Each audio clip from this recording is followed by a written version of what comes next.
En una tarde con lo nuestro y en Malvinas en primera persona, del otro lado de la línea telefónica, capitán de navío de Infantería de Marina, retiro efectivo, Waldemar Aquino. ¿Cómo le va, Waldemar? Buenas tardes, un gusto de saludarlo. Buenas tardes, el gusto es mío, a usted y a toda su audiencia. Ante todo un agradecimiento al capitán Hugo Santillán, quien ofició de intermediario para este contacto. Bueno, igualmente. Waldemar, ¿de dónde es oriundo usted? Yo soy nacido en Capital Federal, Ajá, pero mi familia es correntina, o sea, mis padres, ambos padres son correntinos. Se bien, casaron y vinieron a vivir acá, bueno, aquí nacimos mi hermano y yo, ¿no? bien. ¿Y la incorporación a la fuerza se debe a una determinación personal o había alguien ya con anterioridad? No, mi papá Ajá. también era marino, y bueno, y esa es una especie, no digo tradición familiar, pero algo por el estilo. De hecho, tengo Claro. un hijo que es oficial de Marina también, ¿no? Ah, bien. Así que es una cosa que en nuestra familia desde hace muchos años viene esto que nos gusta la Armada. Ajá. ¿Y siempre infantería de marina? Los tres somos infantes. Mi papá, mi hijo y yo somos infantes de Marina. La verdad que la infantería marina es una rama de la Armada muy interesante, porque son tropas que se especializan en operaciones anfibias, o sea, vamos arriba de los buques, pero desembarcamos. Entonces hay una conexión muy fuerte con la tierra y somos los que unimos a lo naval con lo terrestre. Claro. Y a la vez una capacitación especial también por esa cuestión de dos especialidades juntas prácticamente, ¿no? Claro, lo que nosotros decimos es que los infantes marinos son marinos que combaten en tierra. Ujú. O sea, todo nuestro vocabulario, nuestra forma de trabajo, somos muy, muy marinos, digamos, pero realmente combatimos en tierra, ¿no? O en las playas, para ser más específico. Claro. Nos ubicamos en el año 1982. Waldemar, ¿en qué destino estaba y con qué grado? Bueno, yo me recibí en el 79 de oficial de Marina, fui destinado inicialmente al Batallón 1, que Ajá. está en Puerto Belgrano, cerca de Punta Alta, en el sur de la provincia de Buenos Aires. Sí. En mi segundo año de Guardia Marina, o sea, el segundo año de mi primer grado oficial, fui destinado al Batallón de Infantería Marina 5, que está en Río Grande, Tierra del Fuego. Ujú. Mi primer año en ese destino fue como jefe de una sección de tiradores de una compañía de tiradores. Ujú. Al fin de ese año, haciendo a teniente de corbeta, paso a la compañía comando como jefe de la sección apoyo logístico y ahí me sorprende Malvinas. ¿Sorpresa que fue para todos allí en el batallón o había algún preparativo previo? ¿Cómo fue la historia por aquel 2 de abril? No, no, fue sorpresa para todos. Ujú. Normalmente el batallón 5, por su situación geográfica, recordemos que está en Tierra del Fuego, Sí, límite con Chile, sí, y un batallón que estaba, digamos, si bien estamos al lado del agua, nos proyectamos hacia el interior de la isla, siempre estaba haciendo actividades en la baja montaña, en el monte austral y en la llanura patagónica, en la estepa. claro. Entonces el día 30 de marzo el batallón sale al terreno como lo hacía habitualmente. Mm. Como yo era jefe de la sección de apoyo logístico, yo abastecía recién al tercer día, o sea, me tendría que haber abastecido justamente el 2 de abril. Ajá. Así que permanecí con mi sección en el cuartel, listo para salir a abastecer, hacer el reabastecimiento de las unidades que estaban desplegadas. Y bueno, esa madrugada yo estaba en el cuartel, cada vez que el batallón salía de campaña, yo permanecía por las dudas. Ujú. Igualmente, mi casa estaba en el barrio militar y yo estaba a 150 metros de mi casa, o sea, tampoco estaba tan lejos. Claro. Pero bueno, el 2 de abril por la madrugada me sorprende un llamado telefónico del jefe de operaciones que me dice, teniente, véngase al puesto de comando. Imagínense, 25 años. Me Ujú. puse las botas, el abrigo y tardé nada en llegar al puesto de comando. Estaban todos festejando. Ajá. Mi primera impresión fue, y la primera pregunta fue, ¿quién cumpleaños? No, pibes, embarcamos en Malvinas. Entonces pensé para mí, digo, esto se le fue la mano con el whiskycito. Ujú. Así que me voy a mantener atento porque acá alguien tiene que estar sobrio. Bueno, y empecé a escuchar comunicaciones muy reales. Apareció el nombre de Giachino, al que yo conocía, el Ajá. teniente García Quiroga, que también lo conocía, el cabo Urbina. Digamos que por radio digan que falleció un oficial, no es común.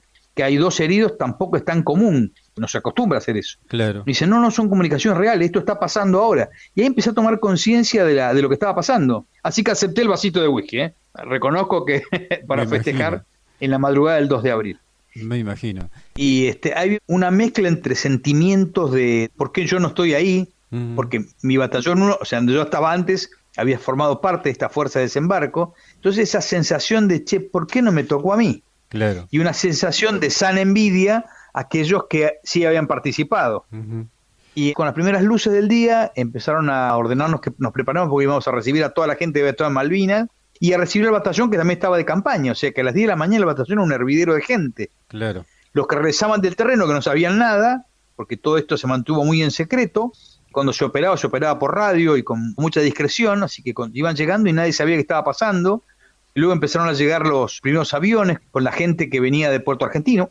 Mi tarea como logístico era recibirlos al aeropuerto y traerlos al batallón. O sea, el 2 de abril para mí fue un día de mucha actividad. ¿Y a partir de qué momento empiezan a circular las noticias de que el batallón iba a ser desplegado a Malvinas? El día 5, Ajá. el comandante nos reúne a los oficiales más cercanos, Sí. es decir, los jefes de compañía, y en mi caso, por ser una sección independiente, y nos dice: señores, le voy a pedir al comandante de la Infantería Marina que el batallón 5 cruce a Malvinas. Ajá. El comentario entre los oficiales fue: no, va a ser muy difícil esto, porque nosotros tenemos responsabilidades en la isla. Claro. No nos olvidemos que todavía tenemos el fantasma de la guerra con Chile, ¿no es cierto? Sí. Entonces iba a ser muy difícil que muevan nuestra unidad, que estaba justamente en una zona caliente. Ujú. Bueno, el día 7, dice el comandante, dentro de 2 horas sale el primer avión. Alístense para partir. Muy bien, o sea que fue un alistamiento muy rápido. Ajá. Rápido, pues estamos acostumbrados a eso.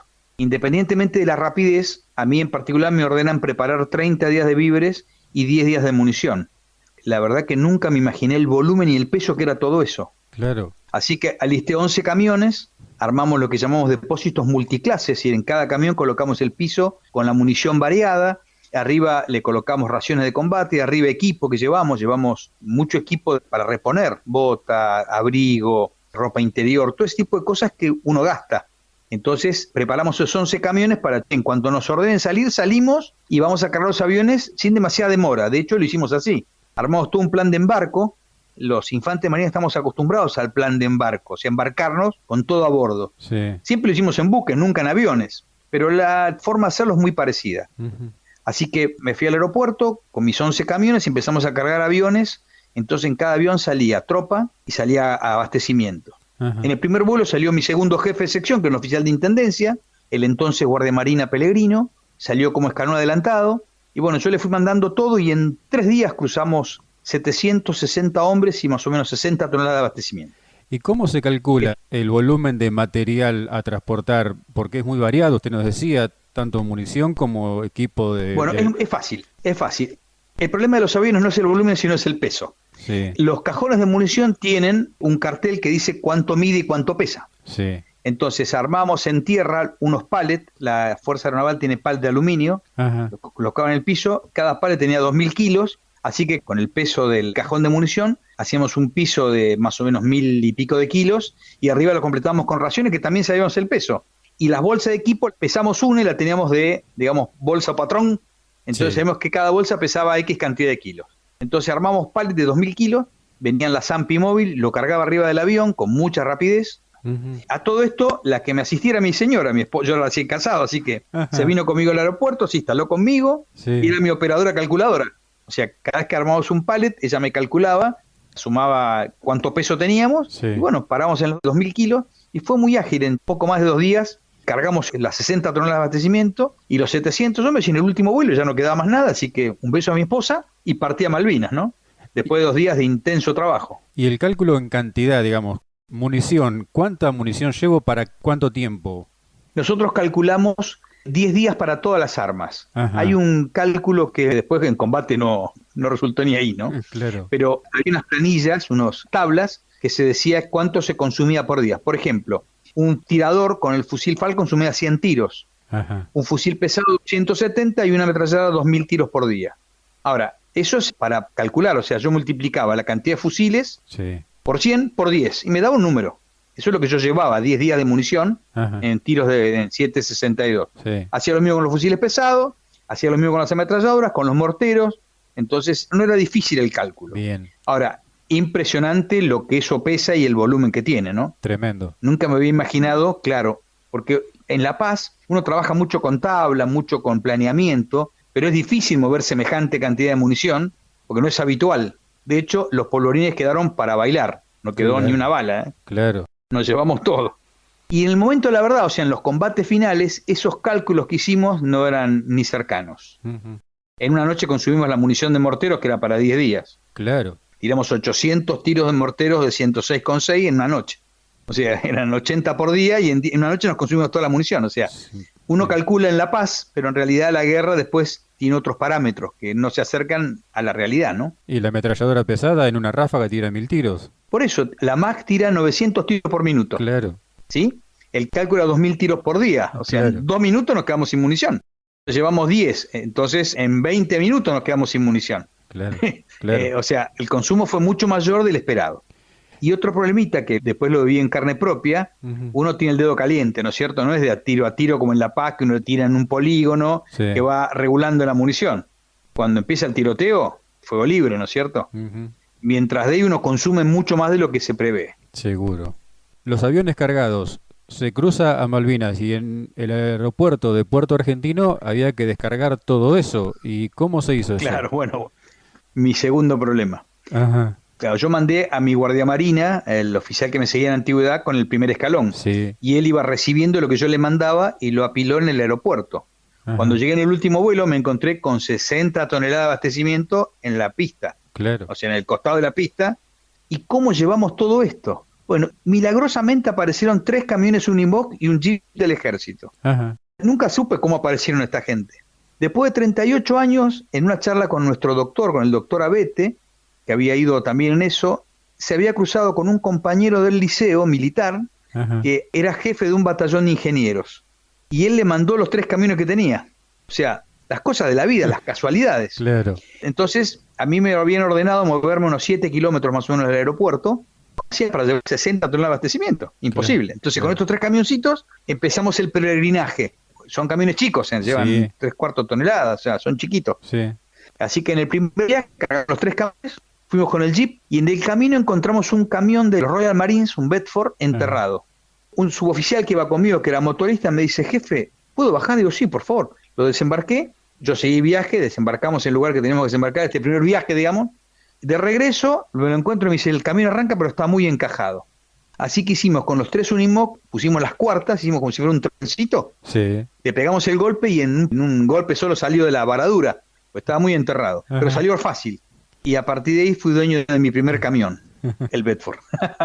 Bueno, y con ese camión la verdad que alivianamos mucho la carga, porque lo cargamos hasta, no respetamos el peso máximo, ¿no es cierto? Claro, Como dirían los chicos, a donde dé. claro, seguro. Y los primeros momentos allí en las islas, más allá de esto del traslado, ya en la posición que le habían indicado para instalarse, ¿cómo fueron esos primeros momentos? El lugar era muy cómodo porque habían 2 casas, un galpón, o sea, ocupamos una especie de estancia. Entonces el Ah, lugar era muy cómodo y lo que yo hice fue meter todo lo que era víveres adentro de una de las casas, el galpón chiquito lo usábamos como taller y después lo que era combustible que venían en tambores lo colocamos a un costado de un arroyo y la munición la desparramamos por el campo, en caso que haya una bomba no nos destruya todo, o sea, armamos claro, pilas de municiones en el medio del campo, la tapábamos con redes y ahí empezamos nuestra vida, que al principio fue simple, porque tenemos nuestra cocina de campo, la gente reunida, fue fácil. Inicialmente pusimos 3 compañías en primera línea, una en la altura Tumbledon, otra en la altura Zapperhill y enfrente en Will Reed, la tercera compañía que después la recuperamos cuando llegó el regimiento 7 de infantería sí, y apareció un helicóptero de la prefectura, un Super Puma. Con ese helicóptero pudimos adelantar hacia la altura Tumbledon, era muy, digamos, escarpada, difícil llegar, adelantamos todo lo que pudimos en munición, víveres, llevamos 2 cocinas de campaña colgadas del helicóptero, o sea que nos hizo un servicio muy bueno. bien, Ese helicóptero era de búsqueda y rescate. sí, Entonces, cuando volvió a sus servicios normales de búsqueda y rescate, ya había aviones y demás, este mismo trabajo lo hicimos con el ejército. El ejército nos facilitó un Super Puma y un UH-1H, ajá, y con eso continuamos haciendo este abastecimiento y adelantamos muchísimo a primera línea. Que fue claro, una pegada, porque la verdad que la munición es pesada, los cañones sin retroceso son pesados, y ha sido muy difícil llevarla hasta allá arriba, ¿no? claro, Con la otra seguro, compañía, con la compañía Mar, era más fácil porque había caminos, entonces no era tan difícil. Llegamos casi al pie de las posiciones con los camiones y había que hombrear poco, digamos. claro. Antes que se me pase, cuando llegó al aeropuerto de Puerto Argentino, ¿cómo lo impresionó el lugar, tanto el aeropuerto como el pueblo en sí? ¿Y qué Bueno, sintió en como cuanto a sensaciones? bueno, primero es que no me di cuenta del vuelo porque dormí todo el camino, estaba muy cansado. O sea, me desperté cuando dormí, tocó la pista. Claro, Y cuando desembarqué, semidormido, me encontré con esto de las 60 toneladas y la sensación fue no para mover todo esto. claro, O sea, no tuve demasiado tiempo de emocionarme claro, porque había que trabajar y no se podía perder el tiempo. claro, Entonces, la emoción me duró nada. Qué claro, lindo lugar, qué bueno. Y empecemos a mover estas cosas, ¿no? O claro, sea, seguro. el tiempo uno recapacita y empieza a pensar qué lugar, qué belleza, pero en el momento, la realidad es que no tuve demasiado tiempo para emocionar. Claro. ¿Cómo está compuesto el batallón en cuanto a secciones, en cuanto digamos, a subunidades? El batallón tenía, como contaba, 3 compañías. Sí. Después tiene secciones independientes, 2 secciones de morteros, Ajá. una de morteros medianos de 81 milímetros, una de morteros pesados de 106,6. Teníamos una sección sanidad muy bien armada con 2 médicos, 2 odontólogos, un bioquímico y 16 enfermeros. Teníamos una sección de comunicaciones, teníamos comunicaciones HF, VHF y UHF. O Ajá. sea, nos podíamos comunicar entre nosotros, con los Sí. aviones y con el comando que estaba en Río Grande. Sí. Entonces teníamos muy buenas comunicaciones, teníamos muy buenas comunicaciones alámbricas. De hecho, tiramos 64 kilómetros de cable, porque es el número. Yo tuve que firmar el vale por los 64 kilómetros de cable. Claro. Porque a veces me dicen, ¿cómo sabe el número? Y es fácil, porque lo tuve que firmar como consumo, digamos. Sí, sí. Entonces, todas estas secciones independientes, digamos, conformamos un muy buen equipo de combate. Y el batallón estaba muy bien adiestrado porque venía de estar en una zona parecida. O sea, la topografía de Malvinas es bastante parecida al norte de la isla Grande Tierra del Fuego. Sí. Esto de la turba no nos asustamos porque yo al menos tenía 1 año y medio de estar en turba. Claro. Detalles nuestros, por ejemplo, nosotros llevamos un nylon negro del tamaño de una carpa, entonces poníamos el nylon abajo y armamos la carpa arriba. Claro. Lo hacíamos en La Paz, lo hicimos también en la guerra. Claro. Nosotros llevamos como parte del equipo barretas, nadie lleva barretas, nosotros sí para romper el hielo. Y aparte el equipo individual nuestro era muy bueno, preparado para el frío, entonces estábamos muy bien equipados. Claro, se comenta por ahí que el batallón de Infantería 5 racionó en caliente durante todos los días de la guerra, ¿es así? Es así, nosotros habíamos adelantado a la compañía NACRA, que era la más grande, de 170 hombres, 2 cocinas de campaña, a la compañía MAR de 150 hombres, una cocina de campaña, otra en el puesto de comando y otra conmigo. Entonces teníamos distribuidas las cocinas Claro. casi en primera línea. Claro. Y a eso hay que sumarle, como yo le contaba inicialmente, que adelantamos todos los víveres que pudimos de entrada. Claro. Y además, cada vez que podíamos, adelantábamos los que llegaban. Entonces, nuestros cocineros que estaban en primera línea tenían lo necesario para poder cocinar en caliente y teníamos 3 comidas diarias. Claro. Un desayuno, que era un exquisito mate cocido con leche, Sí. y unas galletas muy ricas, tipo galleta marina, pero grandes. Sí. Después al mediodía una comida caliente y a eso de las 6 de la tarde la segunda comida caliente. Claro. Pero nuestra gente, la verdad que comió muy bien, gracias también a que nos abastecía la Armada, que había llevado mucho abastecimiento y había quedado en el pueblo, entonces nos regulaban la entrega de esto que yo le cuento. Detalles que yo me olvidé, que con el tiempo los soldados me lo recuerdan. Ajá. En el medio llegó Pascua, Claro. yo ni me acordaba, ¿eh? Claro. En Pascua hubo un huevo de Pascua para cada soldado. Qué detalle.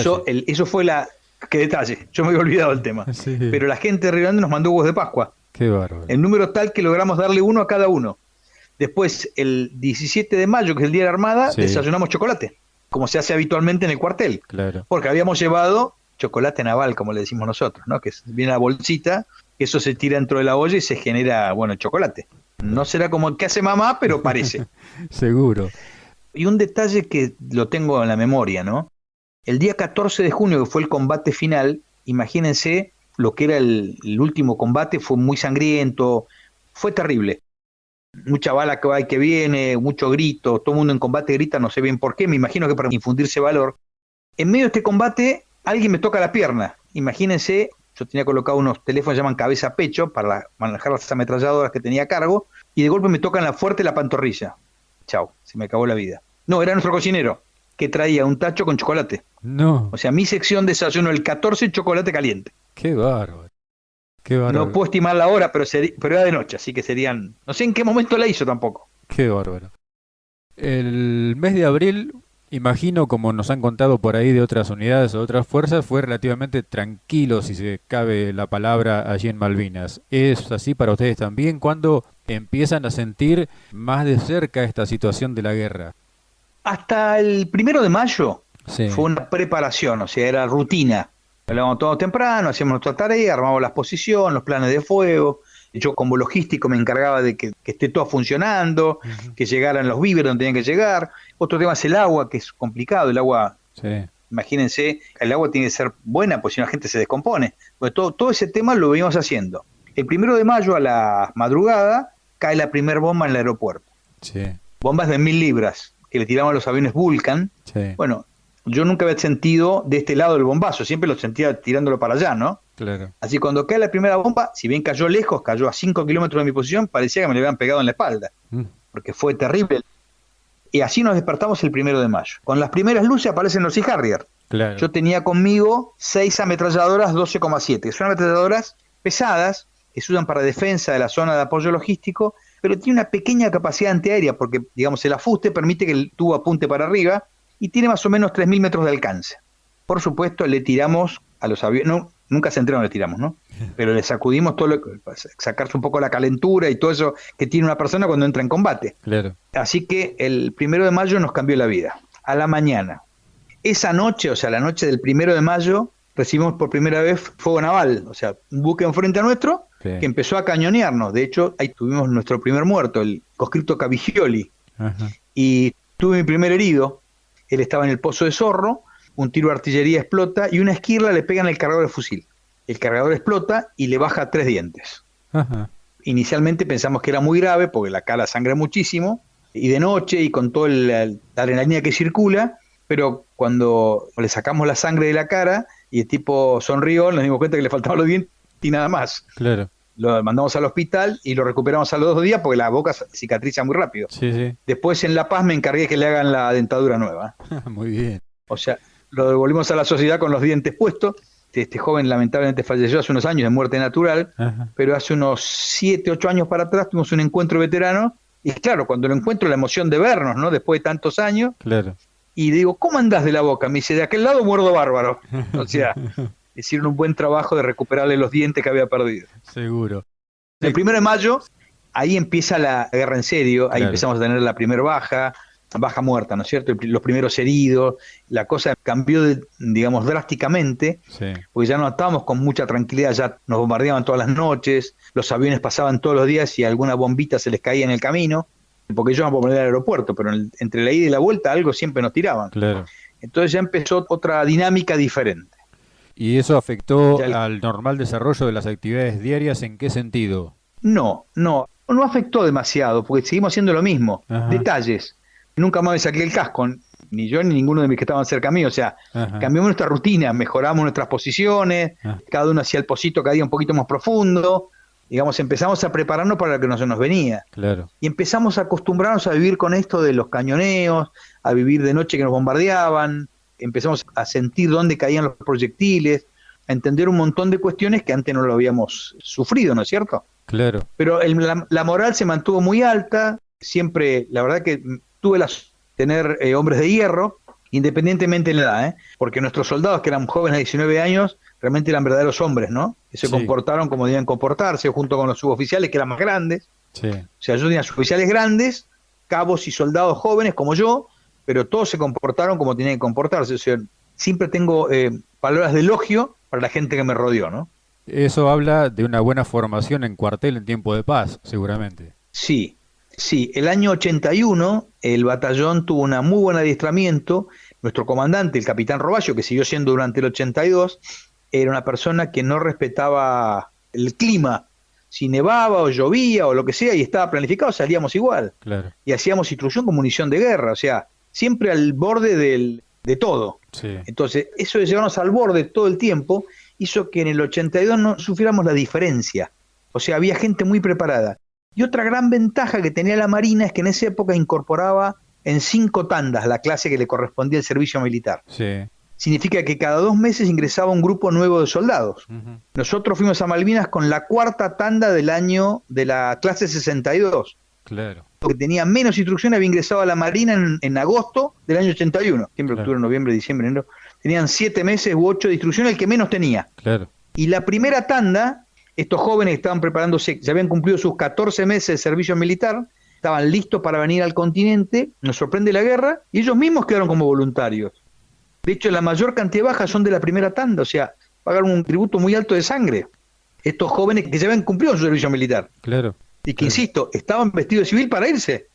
Qué Cuando bárbaro. fue el 2 de abril, pasaron a retirar su equipo y volvieron a las subunidades. Qué bárbaro. Antes de continuar con el relato de lo que fue la campaña en Malvinas, ¿le puedo pedir una semblanza del comandante del batallón? El capitán Robacio, correntino él, era un hombre muy exigente con todo el mundo. De hecho, le decíamos cariñosamente el perro Robacio. Ajá. porque no había bordeado los garrones, ¿no? Era una persona exigente con él y con todos. Eso, digamos, durante la instrucción. Durante la guerra se comportó como un verdadero comandante. Bien. Nunca perdió la calma, siempre daba órdenes claras. Más querido posguerra que antes de la guerra. Ajá. O sea, antes de la guerra era una persona que era exigente. Sí. Yo diría que era muy exigente. Durante la guerra se comportó como un soldado y posguerra se comportó como un padre. Entonces, los soldados, que son nuestros referentes más importantes, Sí. tienen un cariño muy grande a Robacio. Le tenían porque falleció, lamentablemente. Sí, sí. Falleció por un tema de edad, ¿no? Pero realmente una persona, insisto, durante la paz exigente, durante la guerra buen conductor y posguerra un padre. Se ha comportado como uno pretende que se tiene que comportar un comandante, ¿no? Claro, seguramente. Waldemar, ¿cuándo entra en combate directamente el Batallón de Infantería Marina 5? Bueno, a partir del 1 de mayo empezaron los bombardeos. Sí, Después hay todo un incremento de los fuegos. Del 1 de mayo hasta más o menos fines de mayo, nuestros bombardeos, naval y aeronaval. A los primeros días de junio aparece la artillería de campaña.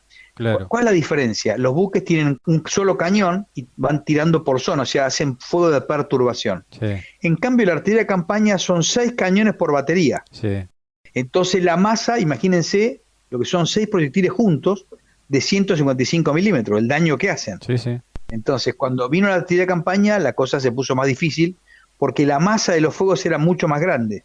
Ellos además tenían observadores adelantados que conducían el tiro donde ellos querían. Entonces Sí. recibíamos una paliza fuerte de la artillería. El primer combate fue el 11 de junio. El capitán Robacio vio que había un flanco que estaba descubierto, adelantó la reserva y bueno, este se encontró con la Guardia Galesa. Sí, El primer combate fue un combate de encuentro y fue el 11 de junio. Y a partir de ahí todos los días hubo combate hasta que el fuerte fue el 13 a la noche, donde nos atacaron directamente la Guardia Escocesa, el batallón de Gurkhas, con el apoyo de los Blue and Roger, que eran vehículos blindados, más toda la artillería enemiga. La del 13 al 14 fue la noche más dura. claro. Tuvimos mayor cantidad de bajas, y obviamente ellos también, ¿no? Sí, sí. ¿Qué estrategia la de Robacio de Nosotros- adelantar la reserva para enfrentar al batallón de la Guardia Galesa, ¿no? Para no mover el resto de las sí, posiciones. la verdad que fue una pegada. Un comandante interviene en la batalla en 3 momentos. Sí, Con su personalidad, con los fuegos de apoyo y con la reserva. O sea, él empeñó tempranamente la reserva y la empeñó bien. claro. Después la recuperó, ¿no es cierto? Sí, sí. Pero porque justamente dice, por acá van a venir y vinieron por ahí. O sea, fue una pegada haber mandado esa compañía ahí que frenó un avance que de otra manera nos hubieran pasado por el costado y no lo hubiéramos visto. Claro. O sea, nos hubiéramos sorprendido con los galeses frente a nosotros. Claro. Eso fue el 11 de junio. Sí, Esa compañía era una compañía chica, disminuida, tenía 87 hombres, no 120 como el resto, y realmente tuvo un papel heroico y muy buen desempeño. De hecho, pararon el ataque de los galeses y después los galeses recuperaron su ataque el día 14 al mediodía, que se enfrentaron con una sección de tiradores de la compañía Mar. ajá. ¿Qué se puede destacar de esos 2 días de combate intenso, momentos que le hayan quedado grabados de los días 13 y 14, de esos momentos tan álgidos de tanto Bueno, fuego de la los verdad que lados? fue bastante duro. Por suerte, insisto, tenía gente muy buena conmigo, yo tenía 70 hombres. Sí, Nosotros nos enfrentamos contra los paracaidistas. O sea, los paracaidistas del Para 2 y el Para 3 sí, atacan el regimiento 7 durante la noche del 13 y 14.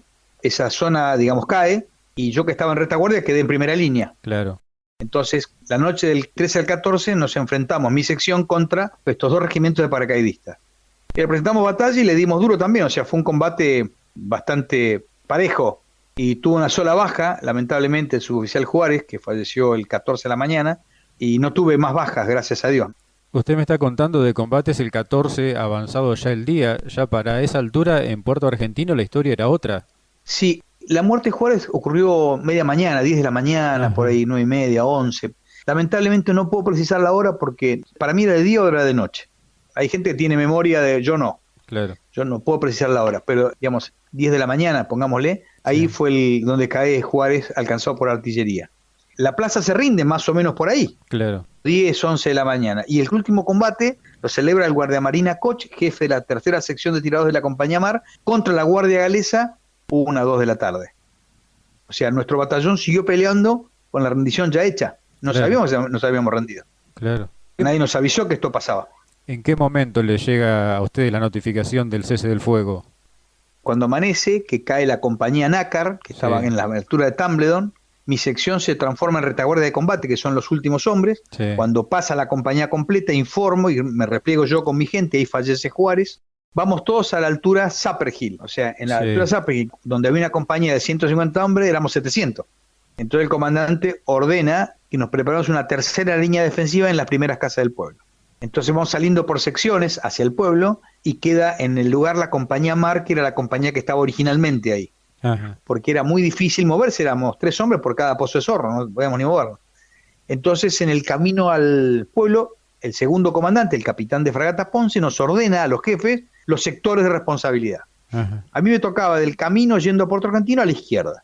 Las casas en Malvinas son muy pintorescas y tienen colores, entonces, digamos, me dijo, bueno, su límite izquierdo es la casa color tanto. Entonces, en el camino, con mis jefes de grupo, que eran suboficiales, yo les iba ordenando en qué casa se iba a ubicar cada grupo. Cuando empezamos a desplegar, me llega un mensajero, me dice, señor, el segundo ordena que formamos en el camino. ¿En qué quedamos? Primera pregunta. Claro. Bueno, imagínense lo que es para atrás ordenar, la gente viene con mucha adrenalina, bayoneta calada, bueno, logramos que, digamos, las secciones se replieguen sobre el camino. Cuando estamos llegando al camino, el segundo comandante ordena firmes, al hombro ar, y entramos desfilando a Puerto Argentino.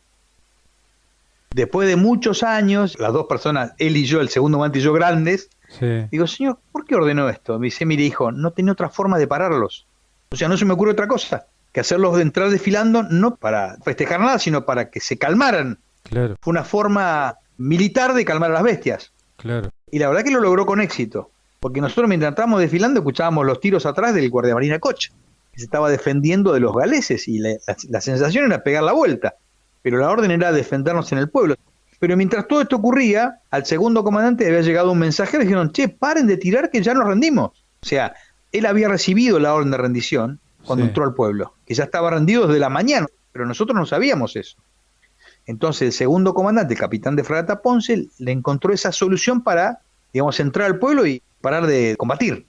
Qué bárbaro. De ahí fuimos hasta los galpones del puerto, que era nuestro el puerto, y ahí recién, digamos, sacamos el parte, vimos cómo estaba. Pero hay una foto muy interesante que yo guardo con cariño de la revista Gente, Sí. donde estamos el 14 a las 2 de la tarde, 2 de la tarde, en el galpón del puerto, y realmente esa foto es histórica, porque yo miro, y la miro muy seguido, Ajá. y no veo ninguna cara de derrotado. Es más, veo soldados en condiciones de seguir combatiendo, Claro. perfectamente vestidos, con sus armas en la mano. El batallón 5, en mi opinión, estaba en condiciones de seguir peleando. Ahora, ¿a qué precio? ¿Valía la pena? Claro. Y creo que no, Claro. porque el resultado hubiera sido el mismo. Con más pérdidas humanas. Claro, nosotros fuimos 760 y después nos reforzaron. Llegamos a casi 960 hombres. Claro. 16 muertos y 68 heridos sobre casi 1000 hombres no es un número muy bajo. Y eso no es casualidad, es que la gente estaba instruida, que la gente estaba protegida, que los jefes sabíamos qué hacer y los soldados sabían cómo obedecer. Esa conjunción hizo que nuestro número de bajas sea bastante bajo, a pesar de haber tenido combates muy intensos, ¿no? Sí, sí, seguro.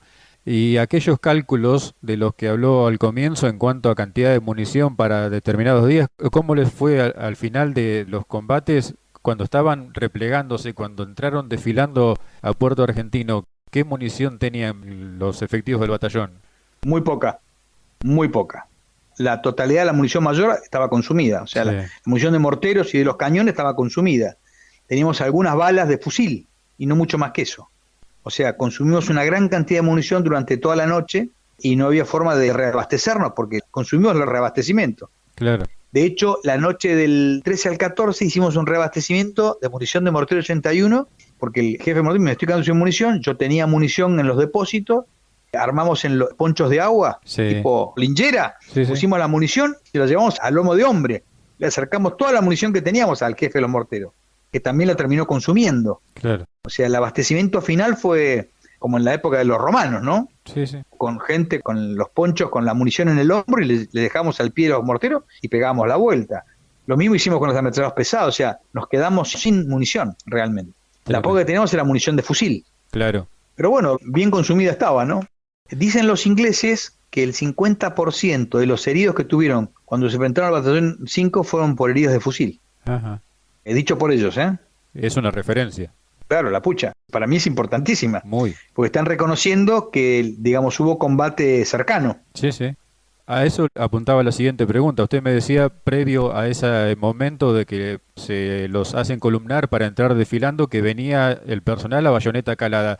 ¿Imaginaban combate cuerpo a cuerpo literal? No llegamos nunca al combate cuerpo a cuerpo. No llegamos nunca, por suerte, ¿no? Ujú. Uno le cae la bayoneta por las dudas, Claro, pero gracias a Dios no hubo combates tan cercanos. Hubo combate cercano 30, 50, 100 metros. No claro. llegamos al contacto físico. Sí, sí, sí. Sí, Digo gracias a Dios porque es una situación también muy compleja, ¿no? sí, No es lo mismo estar tirando ya que tener un tipo enfrente y pincharlo con la bayoneta, ¿no? sí, sí, claro. No es una situación que sea fácil de manejar. Seguro. Y en esto fuimos todos aprendiendo durante la marcha, ¿no? Claro. ¿Cómo fue ser prisionero de guerra? Bueno, ese 14 nos quedamos en el puerto, en el galpón. Tuvimos 2 días armados hasta los dientes ahí en este lugar. Sí, En el galpón de puerto teníamos los víveres, porque ahí estaba la unidad de apoyo logístico de la Armada. sí, Entonces seguimos alimentando bien, porque estábamos ahí con los víveres a la mano. claro. Al segundo día nos ordenan ir al aeropuerto, donde se iba a hacer el campo de prisioneros. Ahí enganchamos la cocina, cargamos el camión que teníamos, uno de los camiones nuestros había quedado en el pueblo, con todo lo que pudimos. Entonces seguimos comiendo en caliente estando prisioneros, porque llevamos todo lo que pudimos para poder alimentarnos por 3 o 4 días más que estuvimos en el aeropuerto de prisioneros. Bien, Nuestro primer problema en el campo de prisioneros fue el cómo abrigarnos, porque no había carpa, no había bolsa de dormir, no había nada. claro. Entonces había una plataforma de aluminio, desarmamos las placas y armamos con eso refugio, así que dormíamos bajo los refugios estos de las planchas de aluminio, que algo protegen del frío, ¿no? Sí, sí. Estuvimos 4 días presos en el aeropuerto y de ahí volvimos otra vez al puerto y ahí una compañía, la compañía que se embarcó en el Irizar, el resto del batallón permaneció durante 2 días más y después nos trasladaron en el Bahía Paraíso a Puerto Belgrano. ¿Y el regreso a la unidad? En mi caso particular, navegamos hasta Puerto Belgrano, nos alojamos una noche ahí en la base de Puerto Belgrano Sí, y al día siguiente en un avión Electra, avión grande, 4 motores, nos llevaron a Río Grande y el recibimiento realmente fue muy maravilloso. Recontaron nuestros amigos, nuestros vecinos, mi esposa en particular, con la gente del Río Grande nos recibieron muy bien, ¿no? La población civil tuvo un comportamiento destacado también, porque no solamente se bancaron los 74 días de tener la base ahí donde estaba la super estándar al lado, sino que además, cuando volvimos, el recibimiento fue muy bueno. tuvieron que soportar ellos también la situación de, imagino, apagones, Claro, encierros. claro. Mi mujer era maestra de primer grado, Ajá, hacían prácticas de evacuación, de cómo manejarse en caso de que haya que evacuar la escuela rápidamente. claro. O sea, fue toda una preparación de la gente, ¿no es cierto? Sí, sí, claro. La continuidad suya en la fuerza, la cuestión de la posguerra, ¿cómo fue, Waldemar? Siempre he sido un tipo afortunado, ¿no? A fin de ese año vine de pase acá a La Plata, al Batallón de Infantería y Marina 3, Ajá, que es un batallón nada que ver con el sur, es un batallón fluvial, este está montado sobre lanchas. Y mi comandante, el capitán Araujo, siempre se da vuelta y me decía, che, Aquino, ¿usted qué opina de esto? Usted que ajá, estuvo en combate. O sea, me daba un lugar, me sentía muy cómodo, al contrario, me sentía bárbaro. claro, Seguía siendo teniente de corbeta, 26 años, y me trataba como si fuera un guerrero de toda la vida. claro. Y me ponía de ejemplo y me hacía dar clases. Y la verdad que me gustó mucho ese trato. Y tuve suerte de estar siempre, digamos, aprovechando mis conocimientos. Tuve 3 años en la Escuela de Infantería de Marina, 2 años en la Escuela Naval, ahora estoy de profesor en la Escuela de Guerra. O sea, me he mantenido al nivel de la docencia, aprovechando mis experiencias de combate, ¿no? Claro.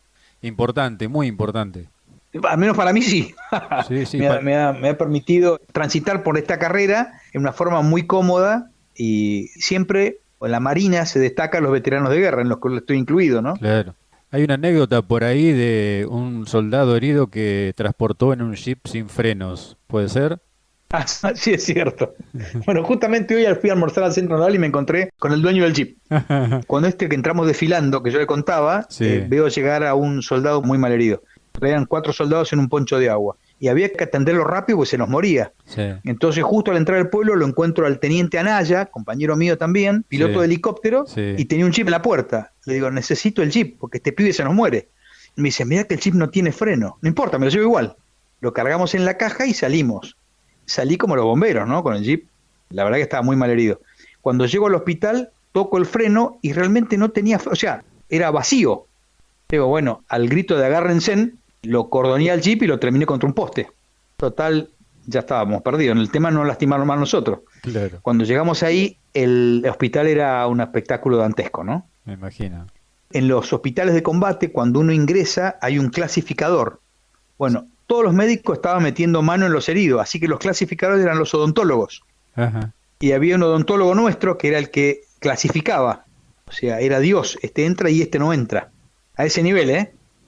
Y lo que se buscaba era que los heridos leves esperaran, los heridos muy graves esperen más, y los heridos en el medio sean atendidos rápidamente. claro. El caso de este joven. Así que nuestro odontólogo me dice, déjalo acá, andate porque los ingleses están muy cerquita. Yo me hago cargo. Bueno, gracias a Dios se salvó. Qué Así bárbaro. que nos montamos arriba del jeep y bueno, clingui, clingui, clingui, vinimos con el guardabarro hecho pomada. Al lugar que abandonamos el jeep y nos fuimos al puerto, ¿no?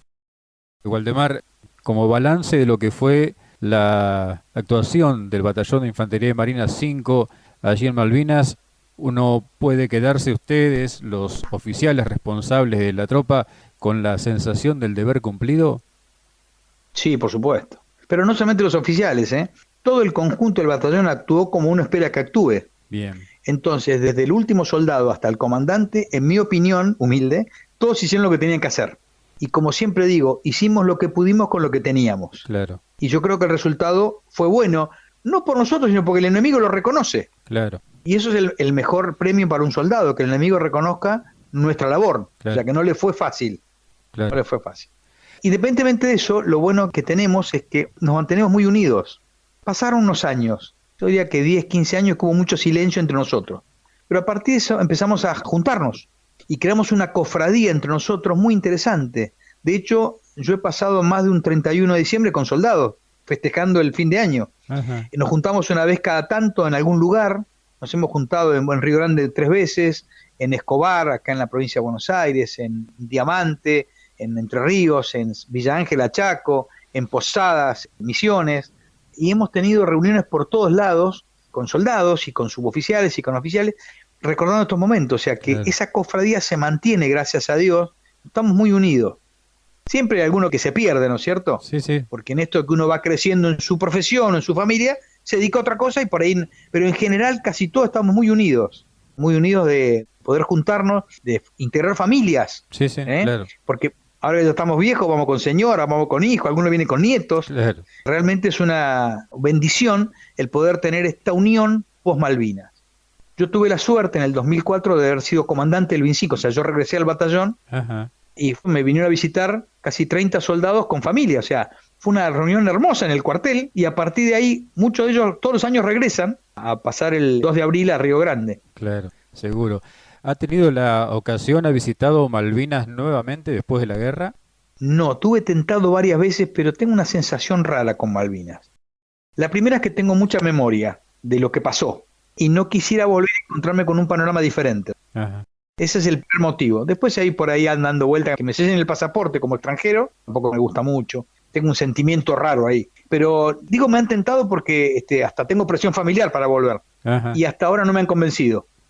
Y espero que algún día me convenzan, porque ajá, tal vez algún día, digamos, venza estos dos prejuicios que tengo. El que me sellen el pasaporte como extranjero sí, y el que haya cambiado mucho de lo que yo recuerdo. claro, claro, Porque según dicen, cambió bastante.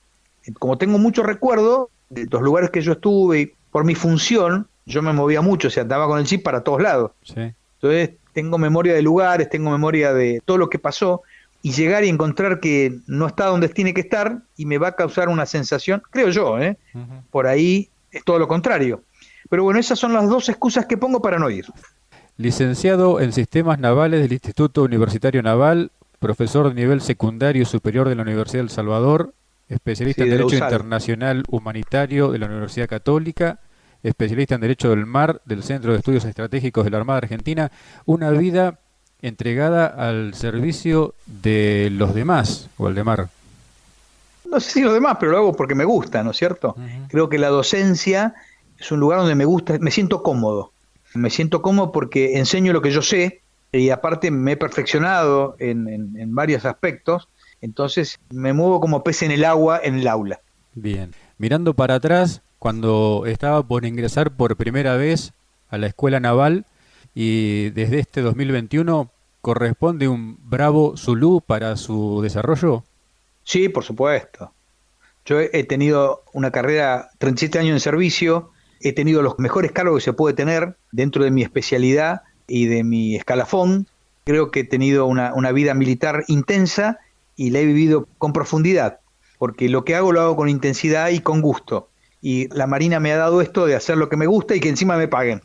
Capitán de navío de Infantería de Marina retirado, Waldemar Aquino. Lo que quiera agregar, si hay algo que no le pregunté y usted quiera contarlo, el micrófono íntegramente a su disposición, lo que quiera expresar, Waldemar. Bueno, estoy muy agradecido que me den esta oportunidad de comunicarme con la gente de su ciudad, de poder contar un poquito de nuestras vivencias y poder transmitir un poquitito este sentimiento que uno tiene por aquel pedazo de patria que está en manos del enemigo.